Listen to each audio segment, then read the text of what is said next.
They say seven heads together is stronger than one. Making plays, open J's, and the open run. If we talking about breaks and shooters filling lanes, all my dogs is down for war. You can tell how they train. Coaches coach and players play, but they learn from each other. If the roles are earned and Jason Kidd, we assist one another. Making strides for a ship in the regular season. Lacing up these Knights of Band of Brothers, turning into some demons. Through the season, spring to fall, we gon' see who is working. When the winter hit the surface, gon' see who deserve it. Left competition in the dust, now the options deserted. Only lions in my circle, we hungry for purpose. Nothing's given all the stripes, you can see that I earned them. Can't fuck the system, take the knowledge and study and learn it. Be as strong as the weakest, 1 through 12 is equal. Tried to trap me, saw it now, you know I had to thread the needle. You know I had to thread the needle, try erase and draw it up, just trying to see my youngins eating. Yeah, you know I had to thread the needle, try erase and draw it up, just trying to see my youngins eating. All right, welcome to another episode of the Coaches Show for the coaches by the coaches. Today we have a special guest, Coach Tyrone Massenburg. Either one of those places. High school. Hey, Coach, how you doing? I'm good. Oh, how are you, sir? I'm doing all right. You know, it seems like this Zoom thing is getting what we want to get accomplished throughout this pandemic, man. I hope your family is well and you also. Appreciate it. Yeah, no problem. Coach, we're going to jump right into it. The coaches have prepared their pregame speeches. You know, we're ready to jump ball. First question coming from me, and we want you to tell the people who Coach Tyrone Massenburg is.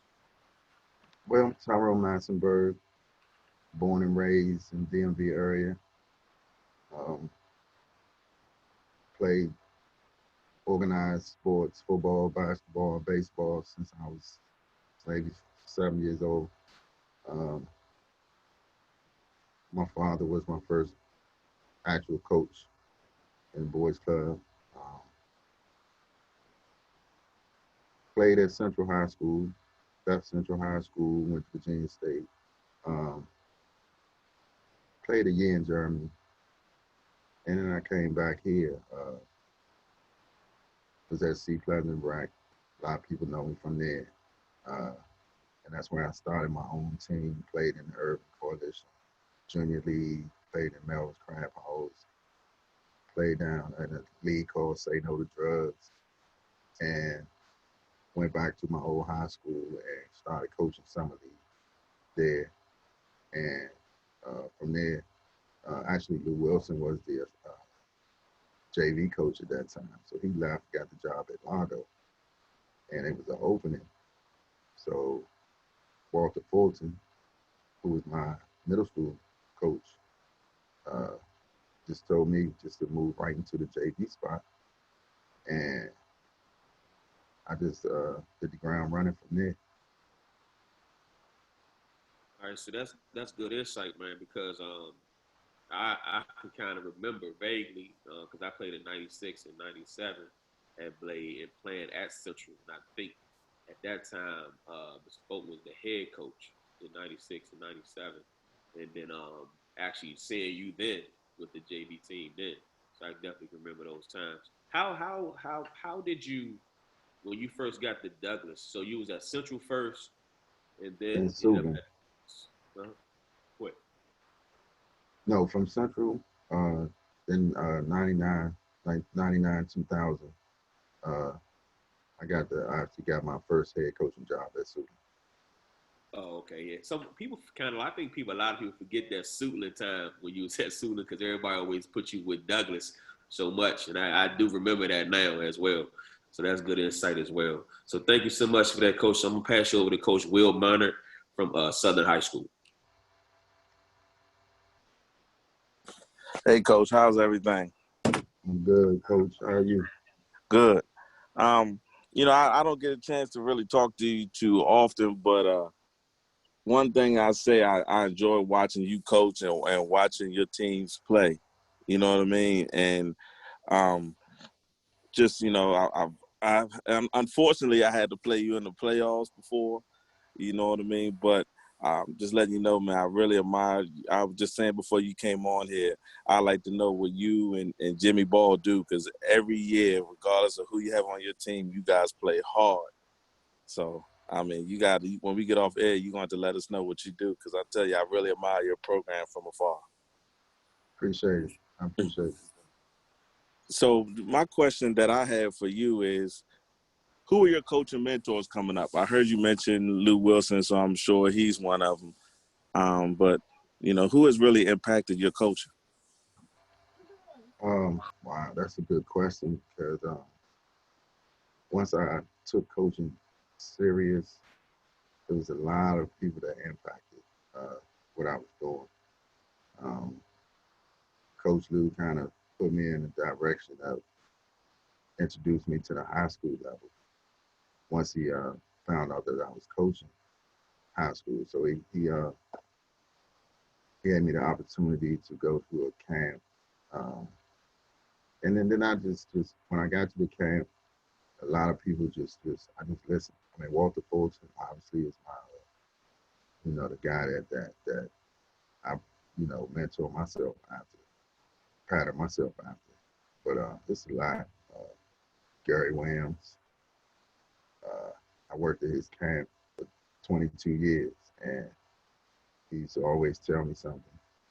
I worked at 5-star camps where I used to just sit at the breakfast, lunch, and dinner, just listening to coaches talk. What we're doing right now is what we used to do every day.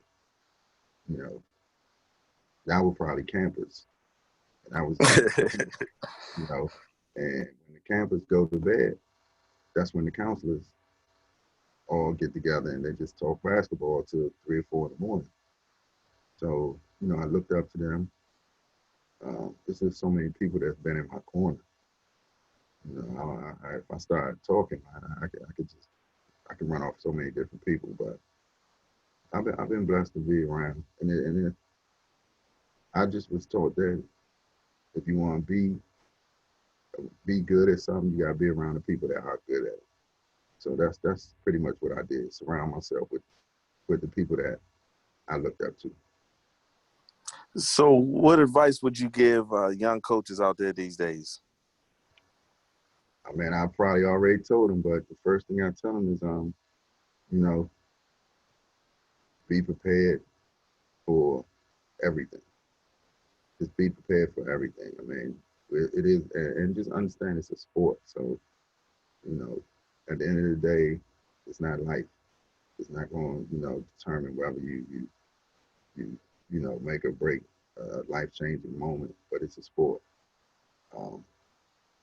Be dedicated, be loyal to your team.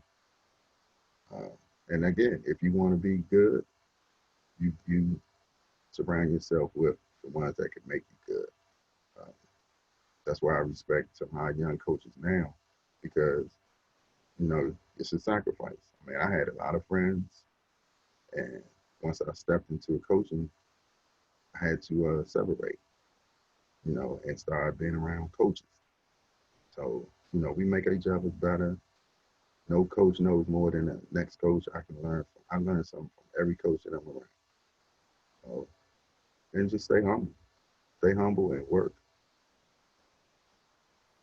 I appreciate that words of wisdom, not just for young coaches, but, coaches that's been here for a while, can definitely learn from those words that you just gave us. And I appreciate that. I'm going to pass it on next to Desmond Wade of Blake High School. Coach, thanks for being on the show, man. Yes, sir. Thanks for having me. It's funny to hear Coach O saying just going back and he forgetting that you was at Suitland, because I guess that's when I was really in the high school mix. Just you kind of created some of my fondest memories though. Suitland, Largo, sold out gym for the game bell. So that was like my fondest memory of first seeing you.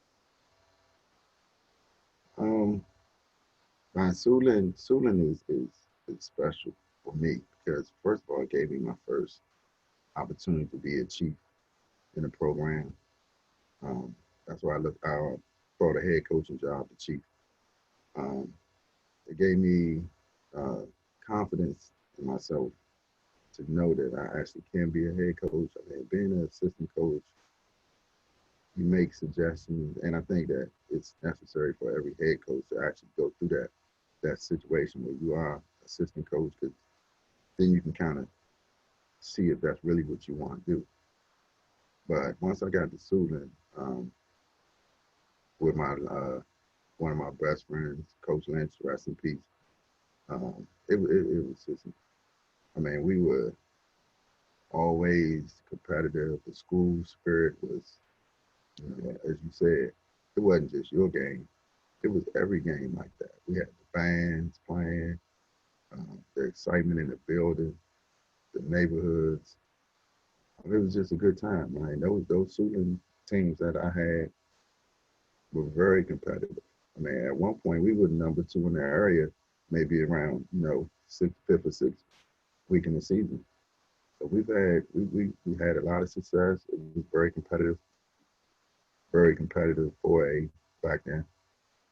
And you know, I don't mind saying really what the situation was. I'm sure we all may go through that situation at one point in time, but like I said, Suitland is special. Suitland is special, and we played some good teams, good players, and I always see those players. They always come back. They come to Douglas games all the time. So I spent Nah, 2 man. years there. Now I was gonna say I appreciate you know, just creating that memory and now I mean you probably don't even know, but you've been helping me recently. Like I'll call Coach Chuck or a battle and you'll kind of chime in. And I mean you don't really have to, but you taking that time out to just kind of chime in on a conversation, I appreciate it. Um, so my question is, you've been coaching for a while now. What's the difference between today's athletes compared to when you first started coaching, you mean in a style of play? That's a good question. During this time, man, I actually looked at a game from Suitland, and then I went back and looked at a game from Douglas. Then I look at a game from Suitland, and then I look at a game from Douglas, just to watch myself, see if I'm different, and see if the game is different. And actually, it's still the same. It's still the same. The athletes are the same. Um, the way I coach looks similar. Um, Man, everything just looks so similar right now, man. There was some great athletes back in the day. I mean, we're looking at a couple of them on the screen right now who are just as or were as athletic as some of the players that play play now. And you know, those guys don't realize that. I mean, the only difference for me is back then I could demonstrate more. I can't demonstrate everything now like I used to back then. You know, like y'all, I'm pretty sure what y'all want done, you can show it yourself, and that means a lot in practice. Now, you know, I tell the kids set a screen or take a shot or make a lab. The kids like, Coach, you're not gonna make that. Yeah, I think I didn't used to could make that. So that's the only difference. That's the only difference. The passion of the coaching back then was crazy. I mean, I was the little kid. I was a kid. It was Bobby Johnson, Coach Wade. I mean, those guys made sure I was good. So I just feel a responsibility right now to, as the old guy, do the same thing they did for me. Nah, I mean that's good stuff because I mean we can always go back and look at film and be like, man, that times are different from now and then. But you kind of living it, you saying that it's relatively the same. It speaks volumes on just in the movement of the game that these guys are still keeping up with the standards. So appreciate that, man. I'm gonna pass it over to Coach Chuck from Fairmont Heights. Berg, what's going on, man? What's up, son? I'm good, man. I'm good.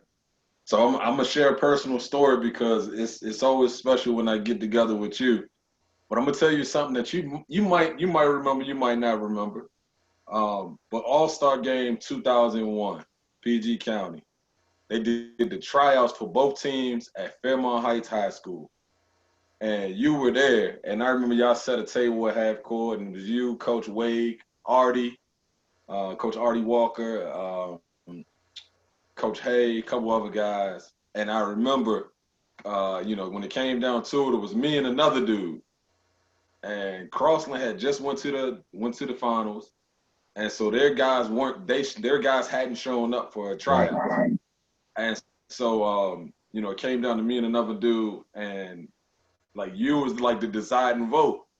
And I ended up getting the All-Star game because of that. And I signed my scholarship at the All-Star game. So man, I got a real personal story and a personal love for you, because I probably wouldn't have been in that All-Star game. I know it really came down to you and Coach Wake was the ones who really pushed to get me in the game. And you coached 4A ball at the time, but I think you remember me from, I think we scrimmaged that year, because I think that was like your first year at Sue, and I think we scrimmaged when I was at Forestville. So man, like I got a serious love for you, man. I appreciate you, all the different things that you do for me. Talk to me every day. I mean, it ain't too many days go by where we don't talk. I mean, it's pretty much every day, either text or on phone, or in person when we was out. So, man, definitely appreciate you, bro. Appreciate you too, son. So my question for you, kind of piggybacking off what Dez had in regards to, connecting the old and the new. Man, tell me how social media has played a part in what you do. And you and I talk about this a lot, about, them dudes that got them Twitter thumbs, and how they let that, kind of get them going, and how that fused the fire for when you play against guys, man. Like, tell me how social media really plays a part in what you do. All right, y'all guys get on me so much about social media. The kids, everybody's just like, Coach, you gotta get with it. But I had a rule. At one point, I had a rule where nobody on the team could use social media. Players, coaches, nobody. And because it was negative, I had a game, we scrimmaged Roosevelt, and one of my players had a nice dunk in the scrimmage. And by the time we left Roosevelt, the kids were showing it to me on their phone. So I'm like, hold up, how? And it looked like the feed was coming from our bench. I'm like, who is taping while we playing? So it was one of my assistant coaches. So obviously I had a conversation with him, and I told the players, just don't post anything negative, out of respect for every coach, because I respect. I mean, you gotta keep it professional. Yeah, no But doubt. as far as like you said, posting you won, posting you did this, posting I think that's using it as a head coach. I think that's not what it's for. I think it's for information. I think it's for to highlight your players. It's not yourself. I mean, that's just my personal opinion. I'm getting a little better at it. Yeah. We had a Zoom call yesterday with the entire team, all the players, all the coaches, and that was a good thing. So we just gotta keep it positive, especially now. So tell me some positive things that you like from social media, and some things that you like, man, I wish they take this away. Well, the positive things I like is when coaches show respect to other coaches.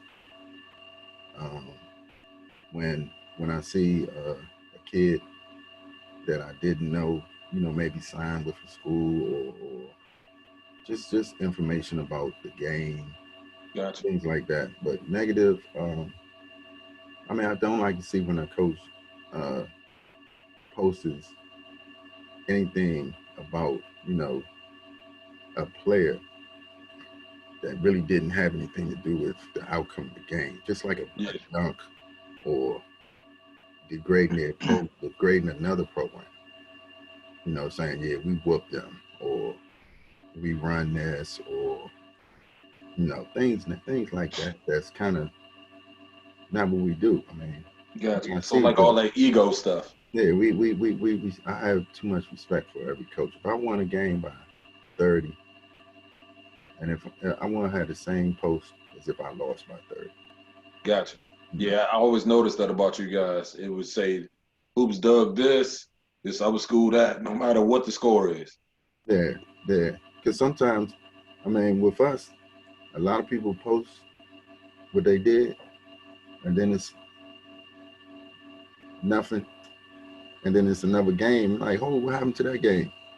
Oh, they played us, coach. They ain't post that score. Or they played. They lost that game, so they don't post it. But when they win, I mean, it's some coaches. Let's just keep it 100. If they had the success of some of us on this panel, man, that'd be unbearable. Yeah, yeah. All right, so let's talk about unbearable. Just a quick follow-up question. Like there are some programs that have been unbearable.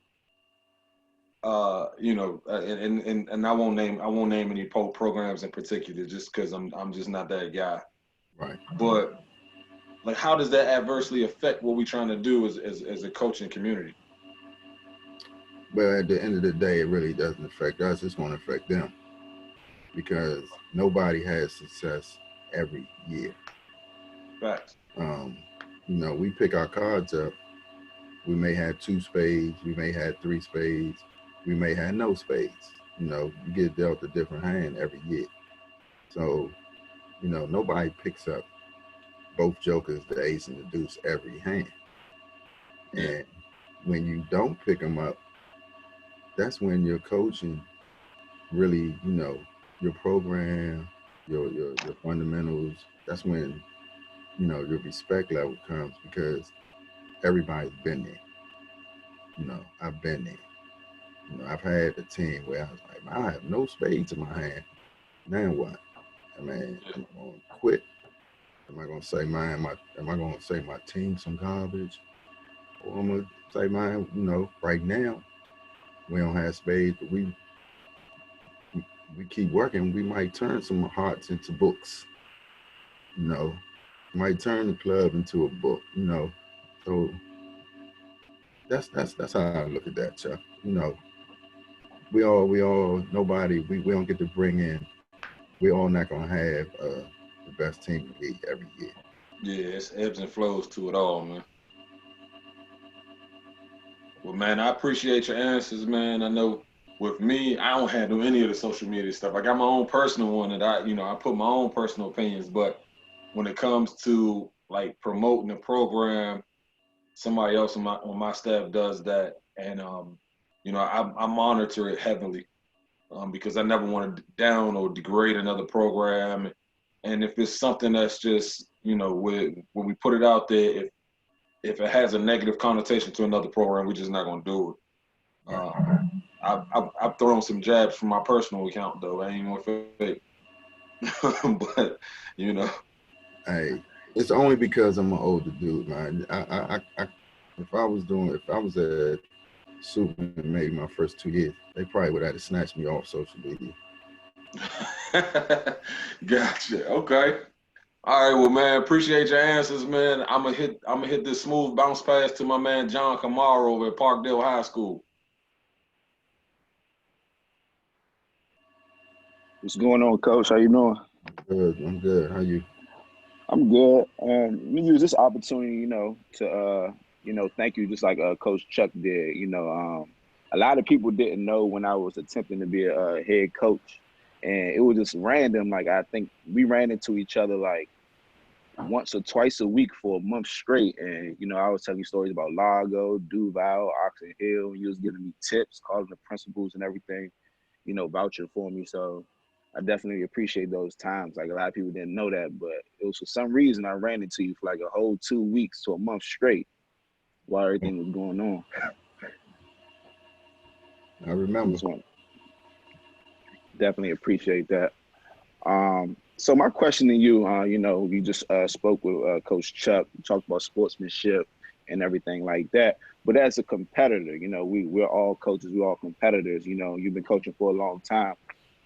Has there any what program or coach, gets you up, or is it a team or coach? They say, I got to get this W. Like, what coach, what team, what era, like anything of that nature, like, and it was just a must win for you, and that got you up in the morning. You probably couldn't go to sleep, and with your competitor, you want to win every game, but all sportsmanship and things like that. What coach, what team have you ever wanted to beat the most?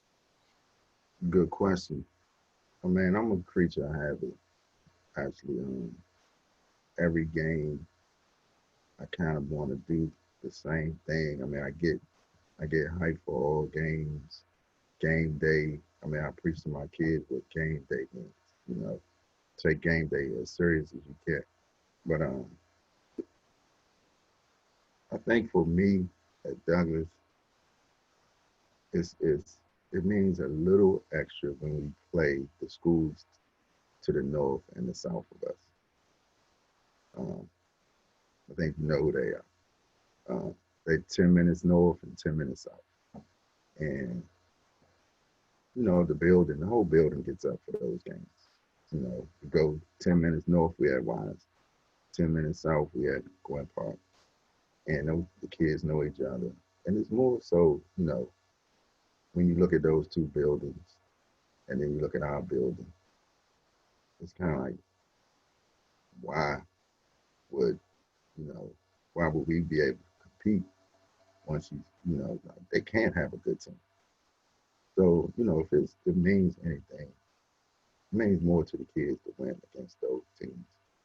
Just because, they always get talked about, their gym, their school, things like that.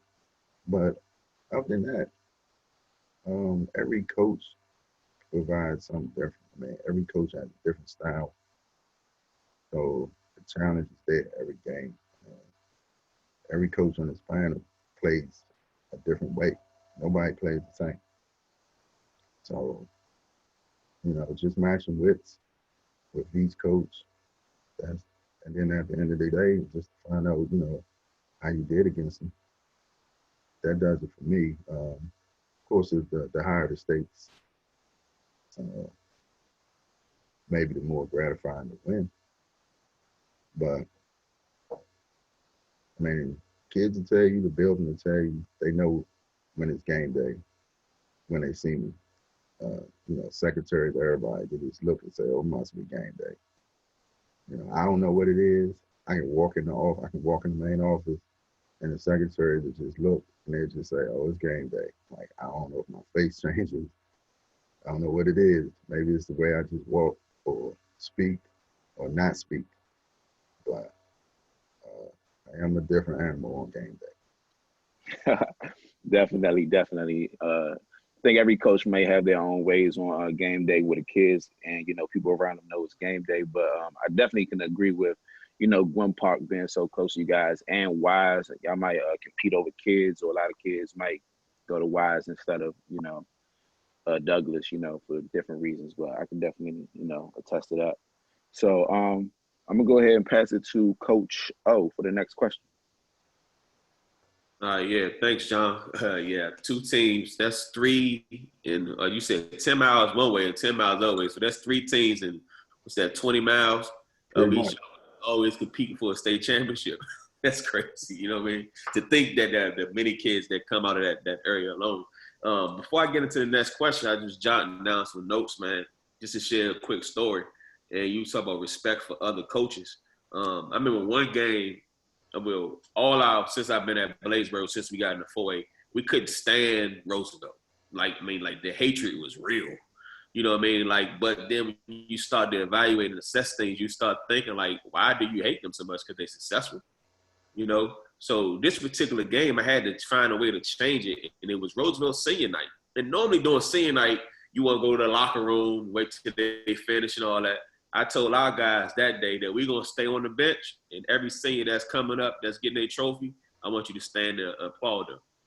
And now we do that. Every time somebody got us for a senior night, that's what we do. Because in order to get over the hump, I think you got to start learning how to respect people as well, because like you said, it's a sport. You know what I mean? So the respect for programs, the respect for coaches, once we start doing that, I think our game would start evolving even more too. So I definitely appreciate that insight for that. So my next question is, if it's possible, it's a tough question. So we always ask the tough question we think the people should know. Can you come up with 5 Prince George's County high school basketball players? What will be your starting 5? Your starting 5. Not necessarily the best, but your starting 5. 5 that I coached. Just period, in general. Period. Yeah. Throughout the whole entire time. Yep. Since that you seen, that you saw, or even coached. I know it's tough. Because we get on this topic of being legendary, so we just thought we would throw that in there. Right. That's a good question. I'm gonna go point guard. My guy Rob Gardner. And my 1. The 2 guard.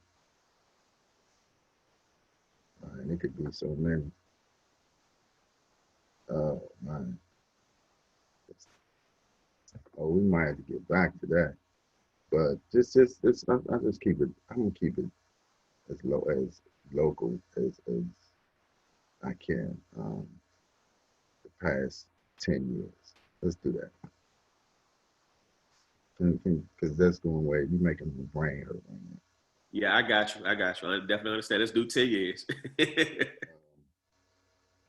Since I've been at Douglas, the 2 best big men I've seen have been your guy, Daniel, and Kid from Rondo. The best point guard I've seen, I've seen some good point guards. I like Donald that I had. And I like kid that was at Wise. I liked him at the 1. Maybe at the 3 position, I had Timon Wiley, who was pretty good. It was a kid at Roosevelt. I'm trying to think of his name. Who was good. What position was he? 2 or 3? He went on to play Najee. Oh, okay. Najee. Okay. And then is that 4 or 5? That's 4. Yeah. And Randall Brody. Ain't go wrong with that one either.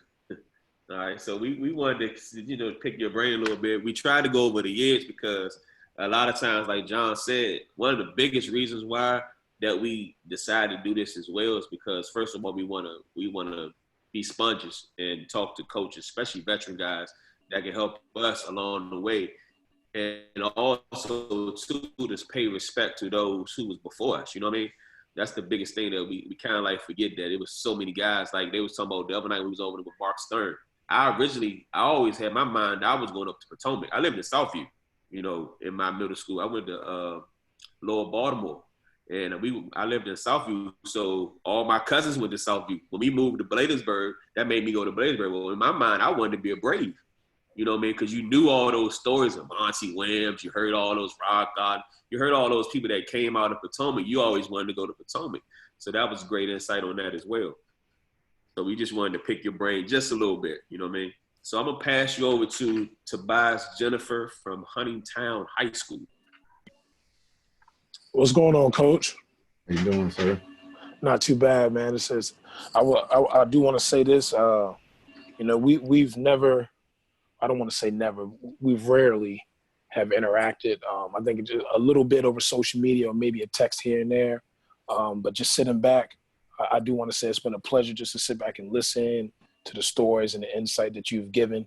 Me being outside of PG County, obviously I don't get a chance to see you play much or see any of your games, but I do, watch your program from afar, and I do want to say that I appreciate how professional you are about everything, and that's definitely something that I try to emulate in my program. So I do appreciate that.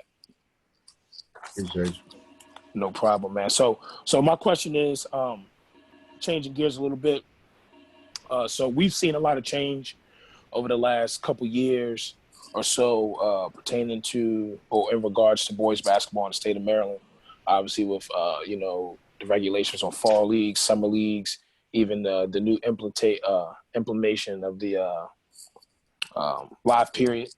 What are your opinions or changes you would make to help benefit the game of basketball in the state of Maryland? I would first make sure that we get the representation at the state level for and then more coaches have input in what we're doing. A lot of decisions are made and we just hear about the decisions instead of having input. I think that we're on the front line. We're in the game.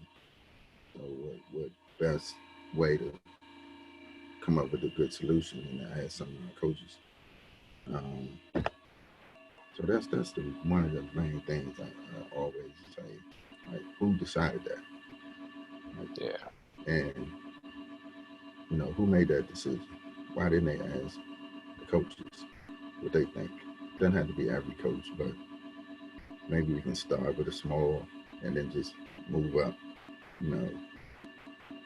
So that's the biggest thing that I have with the state is that the decision making is kind of done by people who aren't out in the field with us. Absolutely. We recently had Coach O'Connell on, and we spoke about the state's coaches association. Are you a part of that? Not a part of that, but it's sometimes where I wanted to be a part of it, and then it's sometimes where I didn't. Yeah.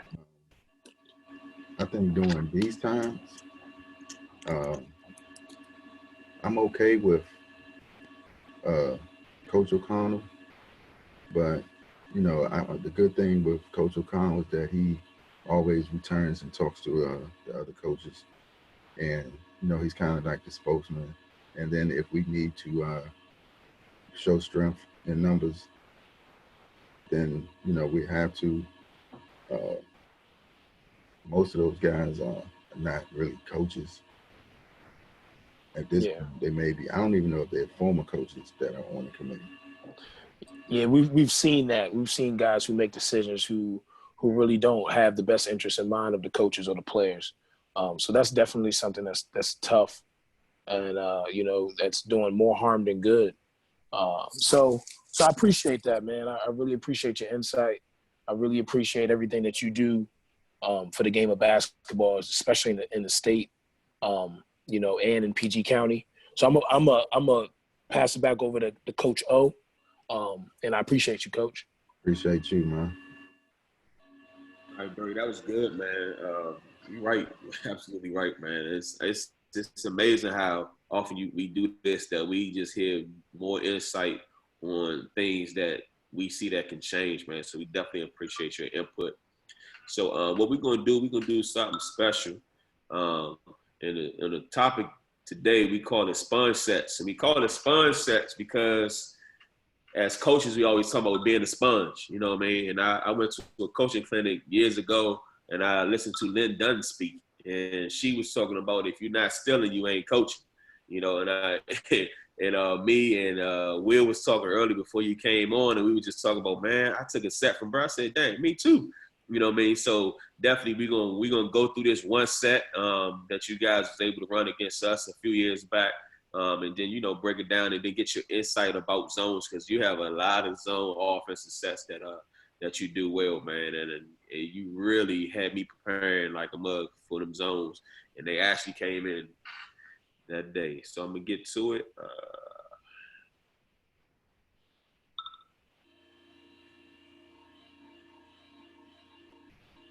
All right. So this first one that we're gonna get into is right here. So you can walk us through this. I know it might be a little choppy from here and there, but we'll keep rewinding it back and forth. And I think this is early in the first half, and you start to tap in your head. Yeah.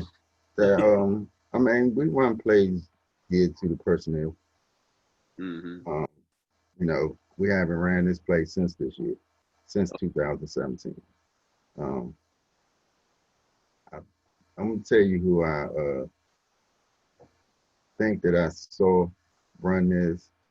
I think I was somewhere. I think I was at Morgan State, and Sam and myself saw the play at the same time, and he runs it. He runs it for his kid, and I ran it for my kid. I think we were back when we were scouting somebody else, and we was like, "Hey, that's a good play," especially in high school because you know kids just overplay so much in high school, where you know they look at they stare at the basketball.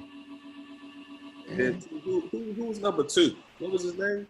Demarius Pitts, he was at Pitts. Virginia Union. Yes, Pitts. Pitts was actually bouncy. Yeah. Daniel found out. Oh yeah, I'm gonna get to it. You know, I got you. He said, Daniel definitely found out. But yeah, we used to run a lot of stuff for him. That's all we talked about with that on the bus back. Yeah, we ran a lot of stuff for him, and it was more misdirection stuff. Where this the finishing of it right here. Yeah. I mean, you run the flex right there on the side, screen bump, blah. You know what I mean? It's like. And actually, we didn't even, as you can see, number 2 was supposed to back pick, but sometimes the guy's so out of position that he doesn't even pick. Because he's the key to the whole play, is number 2. Oh, yeah, I see it. Yeah, he was supposed to pick the guy, but I guess he was too far away. I guess he figured he was good. But there's been times where he's missed a pick and, the play hadn't been there. But like you said, before the games, my job is to look at my team and ask them, is there anything that another team can do or run that we don't have something for? And they'll say, well, if they play zone, do we have something? If they play man, do we have something? And they'll all say, yeah. If they press, do we have something? So that's just, you want to have every box checked off. At least have it. Man, then I can't go on the kids after the game and say, man, the zone killed us. Right. And not have anything prepared for the zone. And I don't, I have to get on some of my coaches about that. Going in at halftime, screaming at a kid about something that you never taught him. Right. And too, like for me and for all of us, when we talk all the time, it's very hard for me as a high school coach to have confidence enough to get that dry erase board and draw something up, and my kids in 30 seconds or less go remember something brand new. We always gonna run something that we had practiced, not something that we just gonna draw up. You know what I mean? And we gonna be able to execute it. So that's the thing for me as well. We ain't never practiced. How we gonna get on there? We ain't never went over this. You know what I mean? Right. So high school players don't know this. So, hey, Tobias. Yes, sir. Hey, let me ask you a question though. When you was talking, didn't you say something about the zones and sets? It was somebody that was talking. Either it was Will or yourself was talking about the screening of the zones and stuff. Maybe it was Will. Yeah, that was. I know. I took. Are you talking about the screening or sets I took from Massenburg? Because I took. You took from Bird. I took 2. It's $59.99. So we ever play y'all again? Yeah. So we ever play y'all again? It's gonna look familiar. I know what play O uses. I don't think he took it from me, but we run it. And I saw him play, and the kids saw them play. They was like, "Oh, Coach used to run that." So, man, I just like everybody run that. That's what we call that. We call that Prince George's County play. Now you talking about that screening across, Yeah. across back screen, yeah. Curl up top. Yeah. Hey, I will say this. We played Oxon Hill in the playoffs, and I stole a play from Oxon Hill that we ran against them. And the coach after the play said, man, where you get that play from? And so, you know, I definitely can attest to Will and O saying that, you know, when you see something good, you just got to go with it, you know, and as long as it fits your needs and your team, you know, you got to rock with it. And so that's really that you should be flattered. I think that's the highest form of appreciation is if Absolutely. I run something, you know, if I run something that I think another coach thinks is good enough for their team, I feel like I did something right. And then if you run it against them, that's something else. You know, that's even crazier. So Yeah. You're right. Hey, Tobias. And John know this too.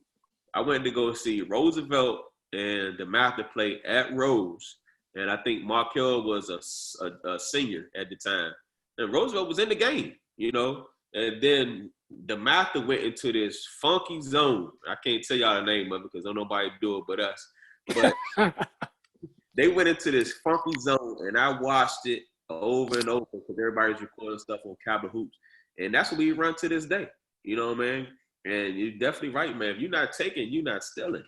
You're not stealing at all. And like with Chuck, when Chuck, me and Chuck talk about all the time, with Chuck do a lot of stuff too, where all that screen stuff that Chuck do, I don't know. I'm like, dang, Chuck, how do you get your guy to set screens without doing offensive fouls? You know what I mean? That was our biggest problem.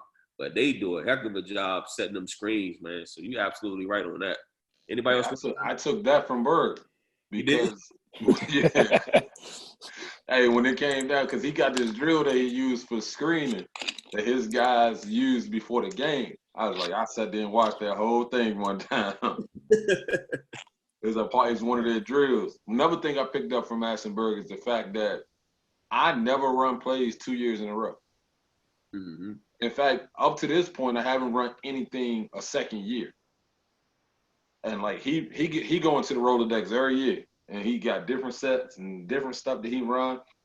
It might be the same play, but he gonna set it up different. It might have been a 1-4 set, then all of a sudden it's a box set. You know, and so that's another thing that I sponged off somebody else. Yeah, it make you try to do what you're trying to say. You make it look different, but it's actually the same concept. Absolutely. I know. I went to a game when I was in their region with them in Gwynn Park and Largo. I went to watch Douglas play Gwynn Park, and Gwynn Park was playing zone, and Douglas ran this play over and over and over and over again to the point that they ran it so well that at the end of the season, I had asked Glick for that film so I could see that play because that play was crazy. Because it was like, you know how everybody run that same box set where, you know, you pass it to the corner, then you pass it up top, and then you go screen in, and the guy get a shot in either corner or whatever. Yeah. But that was the first time I seen somebody run it in a half-court set. You know, you remember that, Coach? You guys would like pass it to a wing, and they would exchange, and the shooter would cut to the block, and as soon as that ball went back to the wing, screen in. They ran that against Gwynn Park for like a whole quarter, man. Yeah, Chuck knows that play. We don't get to run that against them. No, sir. That's why we brought press. it out to my county. I brought it out to my county. I tell you that. That's why I press. I don't want Berg running nothing. Hey, Berg, I know we kind of have gone a different route, but you know, I've seen some of the film in the Capitol Hoops. Can you talk on your playoff matchup? I'm in the conference. I'm in the SMAC conference. Can you talk on your playoff matchup with Thomas Stone a little bit? Oh man. First of all, I did not like that format, especially for a coach like myself. I like to have preparation, and thanks to Chuck, I still owe him. That game was at Douglas. We only had we found out at about 11, 12 o'clock who we were playing the next day. That's about right. Wild. Yeah, it's wild. that was about right? Oh, Yeah, you're right.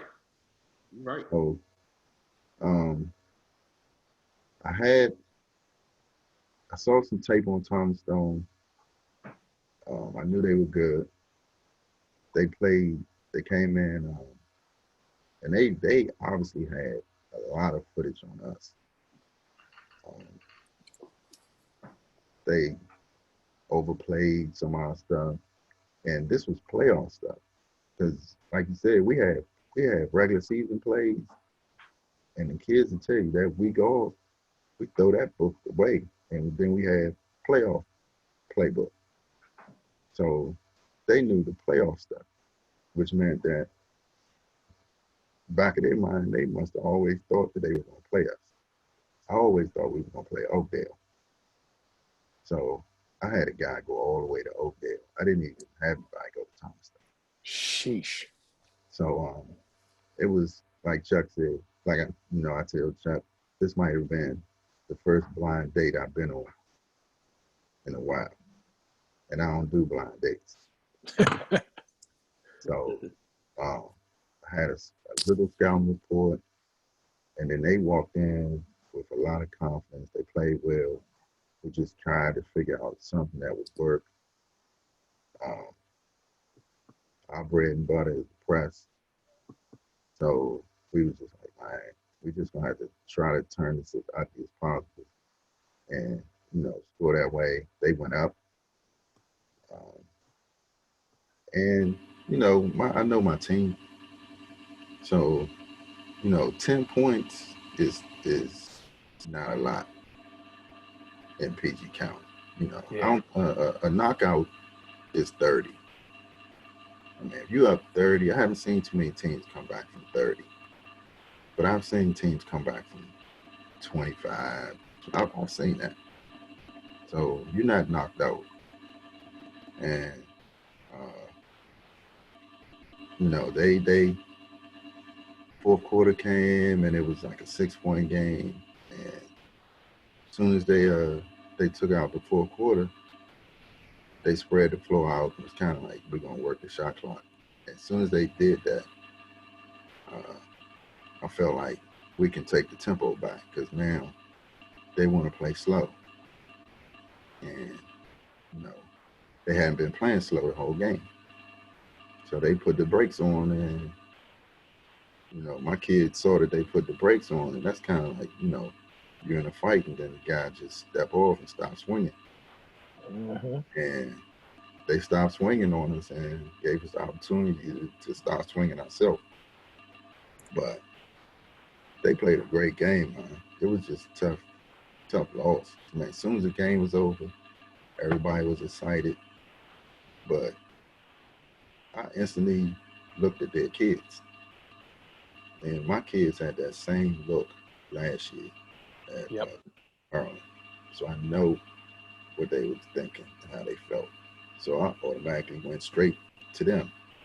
And it's like, look, I know where y'all at right now. This was us last year. So, they played great, man. They're going to be good next year. I mean, I think they got a couple of young kids. Their coach is going to learn from it, as I did. So I look to Tom Stone, they're going to have that chip on their shoulder that they had us close to having us, Yeah, it was instant classic. They were winning. If it had went to the card at the end of the fourth, they'd have got the unanimous decision. I think Will may have been there. I want to say Will was there. But yeah, I was there, and I'm telling you, I think first we off, won the last rounds came on. it felt good. I'm gonna be honest. Before the game started, I was like, man, it's good to see two black coaches going at it. I'm glad, and I'm like, man, these two great African American coaches out here ready to get into it on the sideline. It was a well played game, man. It was like you said, it was one of them games that you hated to see anybody lose, but obviously it's not. My only thing about it was I wish that it was up at Maryland and not at Douglas, because that should have been a Final Four type of game. That's what type it was. It was two teams that definitely state champion contenders. Yeah, I agree. I said it before, and Chuck could probably elaborate on this. And you, Bird, and I think that's everybody. When you get in a regional championship game, you win that, right? You go to a quarterfinal. The quarterfinal had no significant value. Oh man, I've been in the I don't quarterfinal, know that man. I would agree with that. No, only reason why I'm saying that, I'm just saying like, yeah, you get the trip to go to University of Maryland, but what else do you have? You got more. It used to be like, you remember like how the PG County championship game used to be. The PG County trophy used to be like huge. Right. You know what I mean? Now you get to the states to give your kids a plaque. You know what I mean? It had the regional championship for us 2 years ago in 2018. To me, it never felt like a regional championship game. It just felt like a regular season game. All right, and you get to go to, when you go to other states, and I'm only comparing it to other states. When you go to other states, you know that you're in a regional championship game. Well, the difference is in other states is some states only got one overall champion. We got 4. But I know that.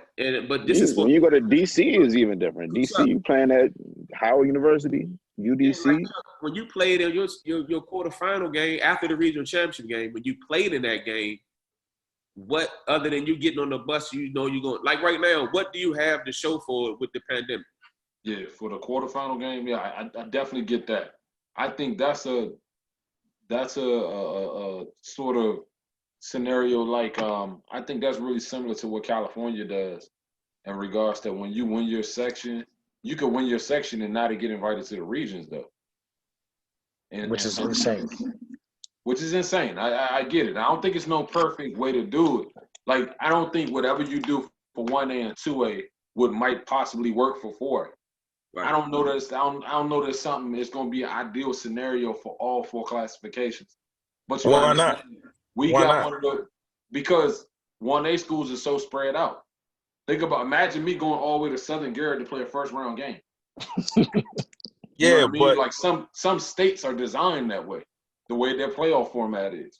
But other sports already do it. It's not an issue, but it seems like it's only an issue in regards to basketball.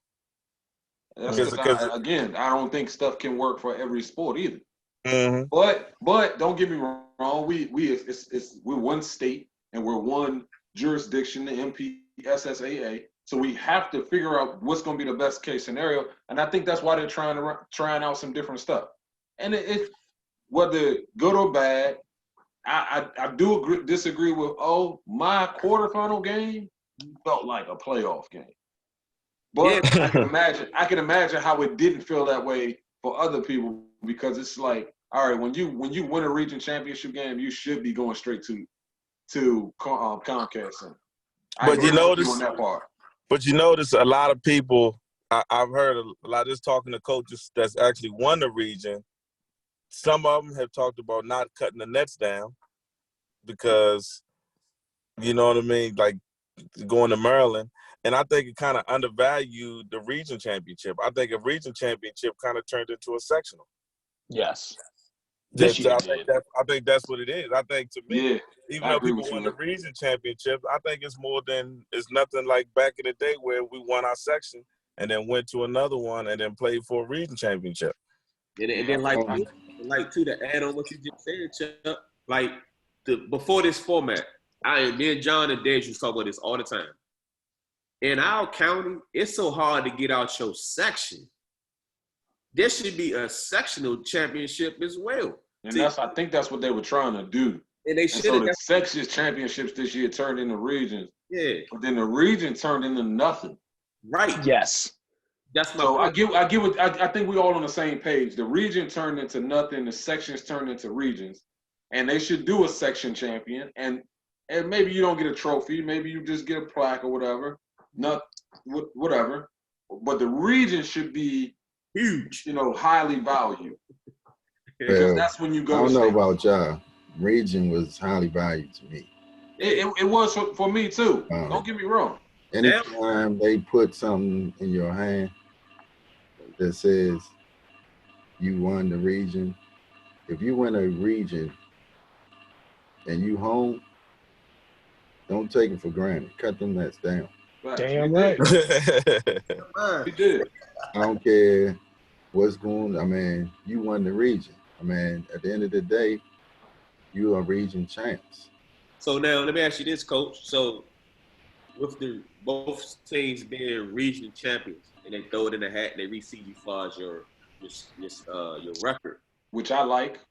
I love it, but I think it shouldn't be, not because we lost at Springbrook.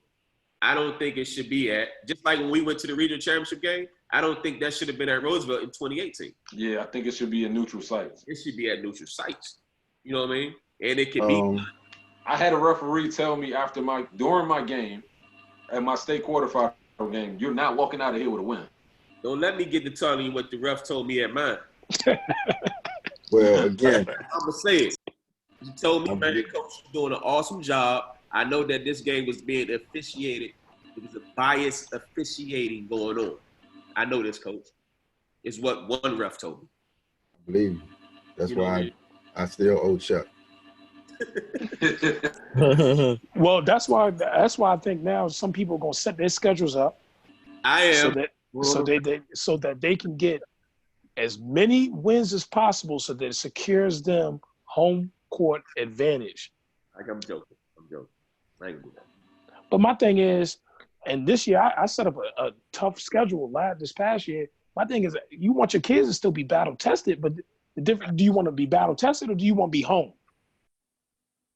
So that's a tough decision because I'm battle tested in my league. Yeah. And So my outer league games, like O said, might have to reconsider. It's a major difference. I mean, it's all about the postseason. Yes, it is. No, once you I do talk about year to year, but the competitive part, I mean, now is saying, everything is about the postseason. And my kids will tell you, regular season games, I may try things, I may not. I may implement things. Most of the time I won't. I might just let it play out just to make sure, what works. Because it's the postseason that counts. That week, county championship it's good, but it's the worst thing to do. Because, you don't like the week between? No, I like to have the week. I'd rather not play in the county championship. Oh, okay. That week is priceless for me. Hey, let me ask you this though. Why do they push this? And Chuck, you probably know it too. Why do they push, like, you know how they say your available play date is December 5th? Why don't we start conference play? Earl Hawkins. I already went through that. Earl Hawkins moved that. I asked him that question. Now, whoever takes his place, the new schedule hasn't come out yet, but it's a 2-year schedule. So nothing's going to change until. Well, I've seen a rough draft of it. Everybody's got their first conference game on December 22nd. So y'all start before the Christmas break? This year. This year. Last year we didn't. Last year we didn't. And so now it's like a 10 or 12 day break in between playoffs and last game. Sheesh. Well, it was more than that this year. Yeah.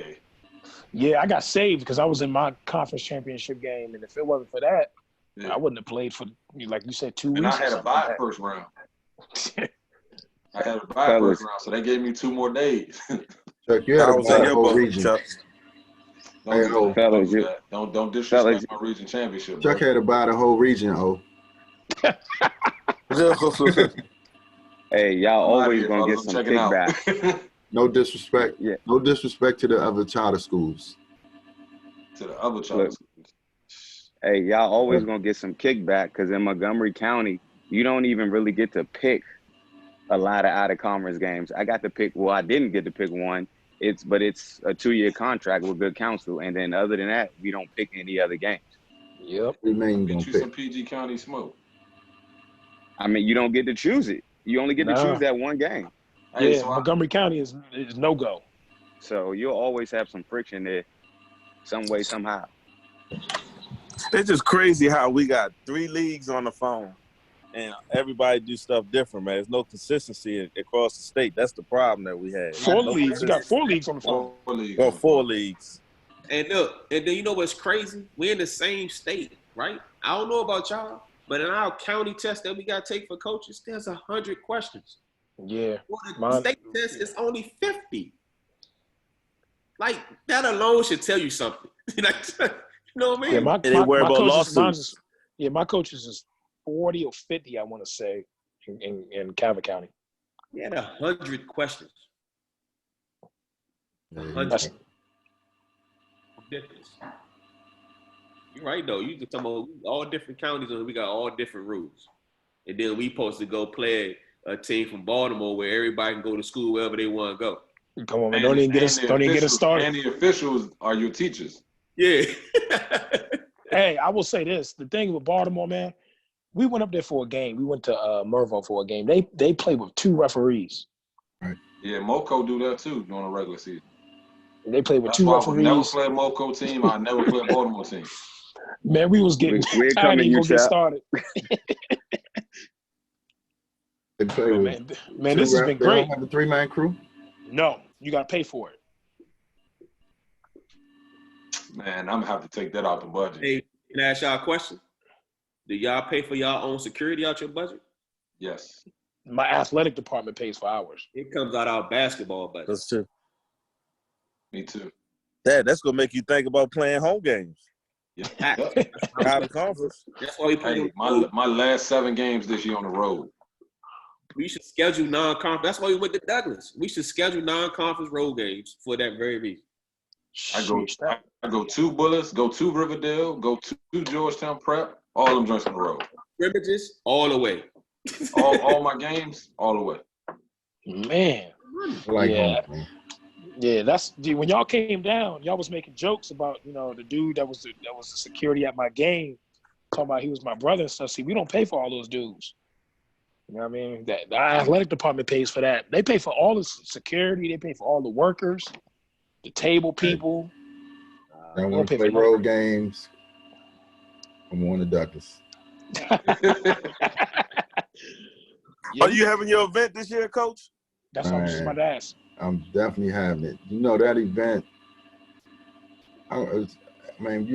we did it for my guy that passed. But that's a heated event. That's a heated event. Right now, I definitely have Potomac and Theodore Roosevelt rematch. My atmosphere, I don't know who was there, but the atmosphere in there for that game was crazy. Yeah, We had 4 games. We had Duval girls playing Douglas girls. Central played Bowie. That was a heated game. And of course the Rose Potomac, and then we played Duval. I know this year we're playing Coolidge. The only 2 games are set. Will, we tried to get you in there. Will, you thought it wasn't gonna be good. No, Yeah, I had a game that day. Don't even act like that. He was like, man, I don't know. Nah. Hey, Man, I had a game that day. I got a list now. Oh man, I Hey. Coach, I will say this. I know you reached out to me, which I do. I was Yeah, I reached out to a lot of people. Yeah, I know you reached out to me. That was They looked me off. No, I ain't saying I was I ain't already going obligated. I was already obligated. Hey, we had a game that day, yo. Oh, yeah. Well, you couldn't schedule on the same day then, I guess. And Will, you know what's funny? Will, I was in the same event as you, so we was already obligated. But if I wasn't with that, if I wasn't in that, I would have made it happen. But what's crazy? A lot of people don't realize this. Coach Massenburg, Southern and Douglas was a big rivalry back in the day. Because a lot of people, like a lot of the blacks that lived in like Southern Anne Arundel County, they moved to Upper Marlboro. We played them in the playoffs. Man, it was so many people that knew each other from both schools. Man, Southern High School is on my top 5 list of best wins. When I was at Central, 1990, we played Southern in the regional final. their coach was Cheney, the older Cheney. Oh no, Mr. Albright. Albright. My Yeah, fault. Cheney was on the team. Cheney was on the team. My fault. Yeah.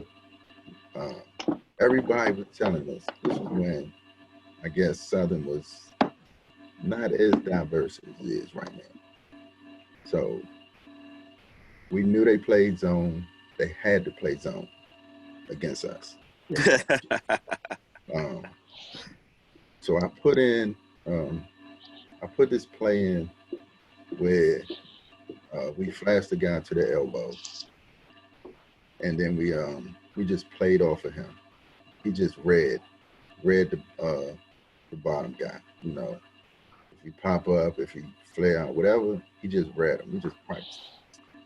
And we get to the game, and Southern's gym is the black people sit on one side, and the white sit on the other side. Oh wow! That's how that gym was. Oh, so automatically our kids are like, wow, what the hell where are we at? So you taking the basketball out on the white side, it's like, man, we had different times now. But after we won the game, and we ended up winning that game, Coach Albright, that might have been one of his last couple of years, but he was a legend. Hey, what? I played for him, man. I love playing for him. 1-3-1 zone. Yes, he was a legend. That's why you were so energetic on offense. You was getting buckets because you was chilling on defense. Not if you played that 2. Hey, Coach Massenburg will tell you play that 2 or 3, you running like crazy on that joker.